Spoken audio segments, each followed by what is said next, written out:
નમસ્કાર મિત્રો, હું છું ભાર્ગવ પંડ્યા.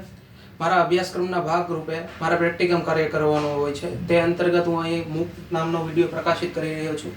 પ્રસ્તુત વિષય વસ્તુ મેં આઈસીટી ઇન એજ્યુકેશન, નીરવ પ્રકાશન તથા આઈસીટી ઇન કરિક્યુલમ આ બે બુકમાંથી લીધેલ છે. તો આવો મિત્રો, આપણે જોઈએ. આપણે પ્રસ્તુત વિડીયોમાં મૂકના પ્રસ્તાવના, મૂક એટલે શું, મૂકની લાક્ષણિકતા, મૂકમાં શિક્ષકની ભૂમિકા, મૂકના પ્રકાર, ઉપયોગ તથા મૂકના ઉદાહરણો વિશે જોઈશું. ચાલો મિત્રો, આપણે શરૂઆત કરીએ પ્રસ્તાવનાથી. તો એવું કહેવાય છે કે વર્ષ 2001માં MIT એટલે કે મેસેચ્યુસેટ્સ ઇન્સ્ટિટ્યૂટ ઓફ ટેકનોલોજી દ્વારા પોતાના કોર્સને ઓનલાઈન મૂકવામાં આવ્યા હતા, જે ઓપન કોર્સવેર નામના સોફ્ટવેરનો ઉપયોગ થયો હતો, જે ઓનલાઈન કર્યા હતા અને જે સંપૂર્ણપણે નિઃશુલ્ક હતા. આ જોતા વિવિધ યુનિવર્સિટીઓએ પોતાના કોર્સીસને ઓનલાઈન કર્યા અને આમ જોતા ઓનલાઈન શિક્ષણનો આરંભ થયો, જે ઓપન કોર્સવેર સોફ્ટવેર ઉપર ઉપલબ્ધ હતા. આમ મૂકનો ઉદ્ભવ થયો છે તેવું માનવામાં આવે છે. તો હવે આપણે વિદ્યાર્થી મિત્રો એક પ્રશ્ન થાય કે મૂક એટલે શું?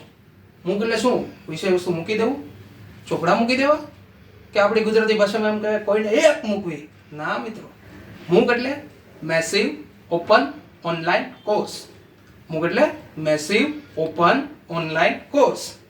હવે આપણે જોઈએ કે પરંપરાગત શાળાઓમાં ડિગ્રી અને પરંપરાગત સંસ્થાઓમાં ડિગ્રી અથવા ડિપ્લોમા અભ્યાસક્રમો ચલાવવામાં આવે છે. તો મૂક પર પણ તેવી જ રીતના, એટલે કે ઇન્ટરનેટ ઉપર જે અભ્યાસક્રમ ચાલે છે તે મૂકના સ્વરૂપે ઉપલબ્ધ હોય છે. આ અભ્યાસક્રમ સંપૂર્ણપણે નિઃશુલ્ક હોય છે, તેમાં જોડાવાનું નિઃશુલ્ક જ હોય છે. ઇન્ટરનેટ પર અભ્યાસ કરવાનો હોવાથી તેમાં મોટી માત્રામાં લોકો જોડાય છે. તેઓને અનુકૂળ સ્થળ તથા સમયનો લાભ મળે છે, કેમ કે પોતાના ઘરેથી ઇન્ટરનેટ એક્સેસ હોય, પોતાના સમયનો ઉપયોગ કરી શકે અને વિવિધ કોર્સોમાં જોડાઈ શકે. એક્ઝામ્પલ તરીકે સ્ટેનફોર્ડ યુનિવર્સિટી દ્વારા ચાલતો ઇન્ટ્રોડક્શન ટુ આર્ટિફિશિયલ ઇન્ટેલિજન્સ નો અભ્યાસક્રમ ઇન્ટરનેટ પર નિઃશુલ્ક છે. તેમાં 1,60,000થી પણ વધુ વિદ્યાર્થીઓ જોડાયા હતા. તો આ ખૂબ જ વિશાળ સંખ્યામાં જોડાયેલા વિદ્યાર્થીઓ છે. તેમાં પ્રવેશ કઈ રીતના હોય? તો પરંપરાગત અભ્યાસક્રમની જેમ ઓનલાઈન રજીસ્ટ્રેશન કરાવવાનું હોય છે, કે મૂક ઉપર જાઓ, તેમાં રજીસ્ટ્રેશન કરાવો, તમને ગમતા કોર્સમાં રજીસ્ટર થાઓ અને ભણો. વિદ્યાર્થી ક્લાસમાં જેમ ભણે છે, દાખલા તરીકે વાંચે છે, લખે છે, શિક્ષકોને પ્રશ્ન પૂછે છે, સાંભળે છે, હોમવર્ક કરે છે, તેમ મૂકમાં પણ વિડિયો લેક્ચર જોવાના હોય છે. વિડિયો લેક્ચર દ્વારા વિદ્યાર્થીઓ ભણે છે તથા વિડિયોની અંદર મૂકના અંદર ફોરમમાં પોતાના પ્રશ્નો પૂછી શકે છે અને પોતાના જવાબો મેળવી શકે છે. તેમને અનુકૂળ સમય તથા સ્થળનો લાભ મળે છે. જેમ ઓફલાઈન સબમિશન અને પરીક્ષા હોય છે, તેમ મૂકમાં પણ હોય છે. મૂકમાં અલગ અલગ સાઇટ્સ ઉપર તમારે સબમિશન કરવાનું હોય. દાખલા તરીકે તમે YouTube પર પોતાનો વિડીયો મૂકી શકો અથવા બ્લોગ બનાવી શકો અને તેની લિંક તમે મૂકમાં મૂકી શકો અને તે લોકો ઓપન કરીને જોઈ શકે. તો આમ તમારું સબમિશન થયું. અને પરીક્ષાની જો વાત કરવામાં આવે તો એ તો ઓનલાઈન જ હોય છે. ઓનલાઈન સોફ્ટવેર દ્વારા તેનું મૂલ્યાંકન થાય છે. MCQ સ્વરૂપે પરીક્ષા હોય છે અને અલગ અલગ સમયે તમારી પરીક્ષા લેવાય છે. હવે આમ જોઈએ તો મૂક એ ઓનલાઈન અભ્યાસક્રમનું એક સ્વરૂપ છે. જેમ તમે નિશાળમાં ભણો છો, શાળાઓમાં ભણો, સંસ્થાઓમાં ભણો, યુનિવર્સિટીઓમાં ભણો છો, તેમ મૂક ઉપર ભણાય છે. તેમાં તમને ડિગ્રી સર્ટિફિકેટ મળે જ છે. આમ મૂક એ ઓનલાઈન છે. હવે આપણે મૂકની લાક્ષણિકતા જોઈએ તો મૂકનું નામ શું છે? Massive open online course. તો તેની લાક્ષણિકતા પણ એ જ છે. જો મેસિવ, બીજી છે ઓપન, ત્રીજી છે ઓનલાઈન, ચોથી છે કોર્સ અને પાંચમી છે ડિસ્ટ્રીબ્યુટ. હવે ડિસ્ટ્રીબ્યુટ કઈ રીતના છે તમને આમ સમજાવી દીધું, પણ આપણે ફરીવાર તેની અલગથી ચર્ચા કરીશું. ચલો, તો આપણે પહેલી લાક્ષણિકતા જોઈએ મેસિવ. મેસિવ એટલે હું ખૂબ જ વિશાળ, ખૂબ જ વધારે પ્રમાણમાં. એટલે કે તમે જુઓ છો કે મૂક ક્યાં છે? ઓનલાઈન. ઓનલાઈન પર કોઈ કોર્સ હોય છે, તેની ઉપર વિશાળ જનમાત્રામાં સંખ્યાઓ, મતલબ વિદ્યાર્થીઓ જોડાય છે. જેમ કે આગળ આપણે જોયું હતું કે સ્ટેનફોર્ડ યુનિવર્સિટીનો કોર્સ હતો આર્ટિફિશિયલ ઇન્ટેલિજન્સનો, તેમાં 1,60,000 વિદ્યાર્થીઓ જોડાયા હતા. તો 1,60,000 એટલા બધા વિદ્યાર્થીઓ જોડાણા, તો કોઈ પણ ક્લાસમાં એટલી સંખ્યા જોડાઈ શકે? ન જોડાઈ શકે. ઓફલાઈન એ સંભવ જ નથી. પરંતુ ઓનલાઈન તે સંભવ છે અને આ જ મૂકનો પ્રભાવ છે. તો વિશાળ જનસંખ્યા જ્યાં જોડાય છે તે છે મૂક. તો તેની પહેલી લાક્ષણિકતા થઈ. વિશ્વના કોઈ પણ સ્થળે, કોઈ પણ સમયે, કોઈ પણ વિદ્યાર્થી, કોઈ પણ વિદ્યા શાખાનો વિદ્યાર્થી, કોઈ પણ ડિગ્રી ધરાવતો વિદ્યાર્થી અથવા ડિગ્રી ન પણ ધરાવતો વિદ્યાર્થી તેમાં જોડાઈ શકે છે અને પોતાનો રસ રુચિ પ્રમાણે ભણી શકે છે. તો પહેલી લાક્ષણિકતા મેસિવ. બીજી લાક્ષણિકતા ઓપન. ઓપન એટલે શું? બધા જ માટે ખુલ્લું અને મફત, મુક્ત સેવા જ્યાં ઉપલબ્ધ છે તે ઓપન, ખુલ્લું છે બધા માટે. તેમાં ફી નથી. તેમાં મૂકેલ અભ્યાસ સામગ્રી જોડાનાર બધા જ ઉપયોગ કરી શકે છે. બધા જ ના માટે ફ્રી છે. બધા આવી શકે છે, ભણી શકે છે અને પોતાનું ઉત્થાન કરી શકે છે. જે વિષય વસ્તુ અભ્યાસક્રમ મૂકમાં રસ હોય, મતલબ કે દાખલા તરીકે મને રસ છે ફિઝિક્સમાં ફ્લુઇડ ડાયનેમિક્સમાં, તો હું મૂક ઓપન કરું, તેમાં સર્ચ કરું કે ફ્લુઇડ ડાયનેમિક્સનો કોર્સ છે કે નહીં, મને મળી જાય છે તો હું તેમાં એનરોલ થાઉં છું, રજિસ્ટ્રેશન કરાવું છું અને હું ભણું છું. કોઈને રસ છે ફિલોસોફીમાં તો કોઈ ફિલોસોફી નામનો મૂક ખોલે છે, તેમાં એનરોલ થાય છે, રજિસ્ટ્રેશન કરે છે, ભણે છે. કોઈને આઈસીટીમાં રસ છે તો આઈસીટીનો મૂક ખોલે છે, રજિસ્ટ્રેશન કરે છે, ભણે છે.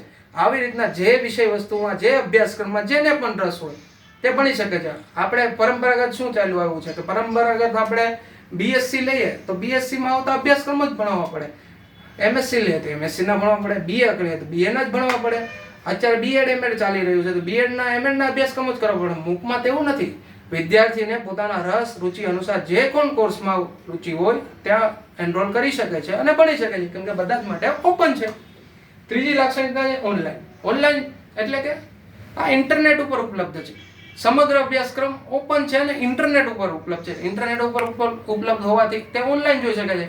કોમ્પ્યુટર છે, લેપટોપ છે, મોબાઈલ છે, તમારા બીજા ગેજેટ્સ છે, તેની દ્વારા તમે જોઈ શકો છો. આ કોર્સમાં જોડાણથી લઈ પરીક્ષા સુધીની તમામ પ્રક્રિયા ઓનલાઈન છે. તેમાં જોડાવ પણ ઓનલાઈન, ભણો પણ ઓનલાઈન, સબમિશન પણ ઓનલાઈન આવે છે, એટલે એક્ઝામ આપો તે પણ ઓનલાઈન, સર્ટિફિકેટ આવશે એ પણ ઓનલાઈન, ઈ સર્ટિફિકેટ આવશે. તેના પરની સામગ્રી ઇન્ટરનેટના માધ્યમથી ગમે તે સ્થળે ગમે તે સમયે ઉપલબ્ધ છે. બરોબર જ છે. તમે જ્યાં હશો તમારું ઇન્ટરનેટ ચાલુ હશે તો ગમે ત્યાં આવશે. ઘણી વખતે અધ્યાપનના મુદ્દા અનુસાર જ લાઈનમાં કન્ટેન્ટ ગોઠવાય છે. હા, જેમ આપણે વિષય વસ્તુ ભણીએ, કેમ કે આ મૂકનો વિષય વસ્તુ આપણે પહેલી પ્રસ્તાવના લીધી, મૂક એટલે શું, લક્ષણ, એમ તમે મૂકમાં પણ જોશો, કોઈ પણ કોર્સમાં તમે એન્રોલ થશો તે કોર્સને અનુરૂપ જ આવશે. પહેલી આ વસ્તુ આવશે, બીજી પછી ડિફિકલ્ટ વધશે, પછી ડિફિકલ્ટી વધશે, પછી આગળ વધશે, પછી એનું કન્ક્લુઝન આવશે. આવી જ રીતે વિષય વસ્તુ શીખાય. આવી જ રીતના મૂકમાં પણ હોય. ચોથી લાક્ષણિકતા કોર્સ એટલે કે અભ્યાસક્રમ. મૂકનો જે અભ્યાસક્રમ હોય છે તે ચોક્કસ સમયગાળાનો હોય છે, ચોક્કસ અવધિનો હોય છે, ચોક્કસ તારીખે શરૂ થતો હોય છે, ચોક્કસ તારીખે પૂરો થતો હોય છે. અમુક અભ્યાસક્રમો એવા પણ છે કે જેને ચોક્કસ તારીખે શરૂ નથી થતા, ચોક્કસ અવધિ હોય છે. દાખલા તરીકે 3 મહિનાનો કોર્સ છે તો તમે 1/3/2025 જોડાવ તો પણ ચાલે, 1/4/2025 જોડાવ તો પણ ચાલે. એવું નથી કે 1 તારીખે જોડાવ, 5/4/2025 જોડાવ તો પણ ચાલે, પણ પછી 3 મહિના ગણવાના, એ પ્રમાણે પૂરો થાય. અમુક કોર્સ એવા છે જે જૂન મહિનામાં શરૂ થાય, જૂન, જુલાઈ, ઓગસ્ટ, 3 મહિના એ પૂરા થઈ જાય. એવી રીતના અમુક અભ્યાસક્રમો એવા છે કે જેની અવધિ પણ ફિક્સ છે, તારીખ પણ ફિક્સ છે, અને અમુક અભ્યાસક્રમો એવા છે જેની અવધિ ફિક્સ, તારીખ ફિક્સ નથી, પણ ચોક્કસ સમયગાળાના તો હોય જ છે. મૂકમાં નિશ્ચિત અભ્યાસક્રમ હોય છે. અધ્યયન માટે વિડીયો લેક્ચર, ટેક્સ્ટ, ઓડિયો, ચિત્રો વગેરે અસાઇનમેન્ટ ઓનલાઈન સબમિટ કરવાના હોય છે. કસોટીઓ પણ ઈમેલ અથવા ફોરમ દ્વારા આપી શકાય છે. ઘણીવાર લાઈવ લેક્ચર કોઈ સાઇટ પર પ્રસારણ કરવામાં આવે છે, તેમાં લાઈવ ઇન્ટરેક્ટ થઈ શકાય છે. વ્યવસ્થા માટે સહાયકોની ટીમ ઉપલબ્ધ હોય છે. કોર્સના જે વ્યવસ્થાપક હોય છે તેમાં સહાયકોની ટીમ ઉપલબ્ધ હોય છે. આગળની લાક્ષણિકતા છે ડિસ્ટ્રીબ્યુટ. ડિસ્ટ્રીબ્યુટ એટલે એવું છે કે સામાન્ય રીતે કોઈ પણ ઓનલાઈન કોર્સ હોય છે તેના વિડીયો લેક્ચર્સ, અસાઇનમેન્ટ, તેના બીજા બધા ફોરમો, ઘણી બધી વિષય વસ્તુ એ બધું ત્યાં જ હોય છે. એટલે તે સાઇટ ઉપર ટ્રાફિક જામ થઈ જાય છે. પણ અહીંયા ડિસ્ટ્રીબ્યુટ કરવામાં આવે છે. દાખલા તરીકે કે મૂક ઉપર લિંક જ ખાલી આપેલી હોય છે. હવે કોઈ પ્રોફેસરનો વિડીયો લેક્ચર હોય, જો કલાકનો હોય કે 1.5 કલાકનો હોય, 2 કલાકનો હોય, તો મૂક ઉપર ઘણો ટ્રાફિક થઈ જાય. એ હટાવવા માટે મૂકના વિડીયો લેક્ચર્સને યુટ્યુબ ઉપર મૂકવામાં આવે છે અને યુટ્યુબની લિંક જે મૂકમાં મૂકવામાં આવે છે, વિદ્યાર્થીઓ આવે છે, લિંક ઉપર ક્લિક કરે છે, વિડીયો જોવે છે અને સમજે છે. બીજી અમુક વસ્તુ છે બીજી વેબસાઇટ ઉપર મૂકેલી હોય છે, જેમ કે લખાણ છે, ચિત્રો છે, ઓડિયો છે, બીજી વેબસાઇટ ઉપર હોય છે, ત્યાં બીજી લિંક ખોલે છે, વિદ્યાર્થીઓ જોવે છે, પાછા આવે છે. હવે જ્યારે અસાઇનમેન્ટની વાત આવે વિડીયો વિદ્યાર્થીઓના, તો વિદ્યાર્થીઓ શું કરે છે, અસાઇનમેન્ટ કોઈ સાઇટ ઉપર લખે છે પછી કોઈ સાઇટ ઉપર અપલોડ કરે છે, પછી ત્યાંથી લિંક જનરેટ કરે છે, એ મૂકવા મૂકે છે અને ત્યાંના લોકો લિંક જોવે છે અને વિદ્યાર્થીનું સબમિશન થાય છે. આ જ રીતના ડિસ્ટ્રીબ્યુટ કરી દેવામાં એટલે વહેંચણી કરી દેવામાં આવે છે, અહીંનું અહીંયા, અહીંનું અહીંયા, અહીંનું અહીંયા, પણ સંપૂર્ણપણે મૂકમાં લિંક હોય છે. એ લિંક થ્રુ તમે જોઈ શકો છો એટલે ટ્રાફિક ઘટાડી શકાય છે. બરાબર, તો આ એની હતી લાક્ષણિકતા. મિત્રો, આ મૂકનો આપણો ફર્સ્ટ પાર્ટ હતો. હવે આગલા પાર્ટમાં આપણે જોઈશું શિક્ષકની ભૂમિકા, મૂકના પ્રકાર, મૂકનો ઉપયોગ તથા મૂકના ઉદાહરણો. તો મળીએ આપણે સેકન્ડ પાર્ટમાં. અસ્તુ.